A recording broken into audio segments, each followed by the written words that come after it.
तो आप समझिए कि पश्चिम बंगाल आज कितना इंपॉर्टेंट है भारतीय जनता पार्टी के लिए। तो इसके लिए समझना जरूरी है, कुछ आंकड़े आपके सामने रख रहे हैं। 42 सीट हैं लोकसभा में पश्चिम बंगाल में। 2019 में लोकसभा का जो सीटों का बंटवारा था, तृणमूल कांग्रेस को 22 सीटें मिली थी, 43.3% वोट शेयर था। भारतीय जनता पार्टी को 18 सीटें मिली, 40.7% वोट शेयर था। कांग्रेस को 2 सीटें मिली, 5.67% वोट शेयर था। और लेफ्ट 6.33% वोट शेयर के साथ सबसे नुकसान में रहा। अब अगर हम 2014 की बात करें तो वहां स्थिति क्या थी, तभी आप कंपैरिजन कर पाएंगे।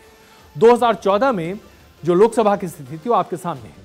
तृणमूल कांग्रेस ने 2014 में 34 सीटें जीती थी 39.8% वोट शेयर के साथ, और भारतीय जनता पार्टी ने 2 सीटें जीती थी 17% वोट शेयर के साथ। अब ऐसे में यहां पे मैं एक कंपैरिजन आपके सामने रखना चाहता हूं। 2014 में भारतीय जनता पार्टी का वोट शेयर था 17%। 2019 में भारतीय जनता पार्टी का वोट शेयर था 40% से भी ज्यादा, 43% के आसपास तृणमूल कांग्रेस का वोट शेयर, यानी कि सिर्फ 3% वोट शेयर कम था भारतीय जनता पार्टी का पश्चिम बंगाल में 2019 में। अब आप समझ रहे हैं ना क्यों महत्वपूर्ण है यह 42 सीट भारतीय जनता पार्टी के लिए।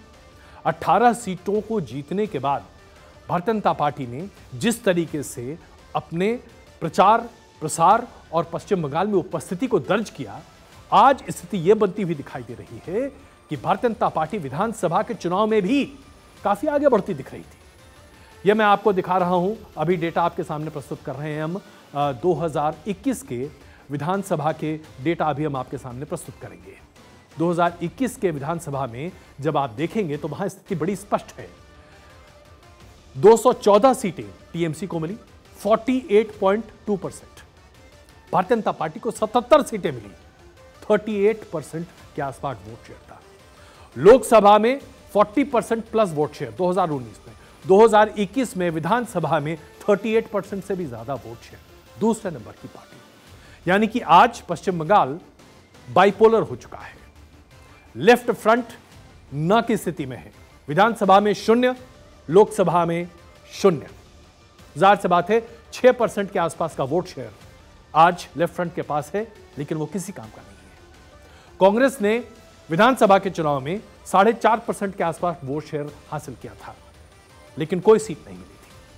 लोकसभा में 2 सीटें मिली जरूर, लेकिन किस तरह से कांग्रेस लगातार नीचे गिरती चली जा रही है, उसका ग्राफ नीचे गिरता जा रहा है, यह भी स्पष्ट है।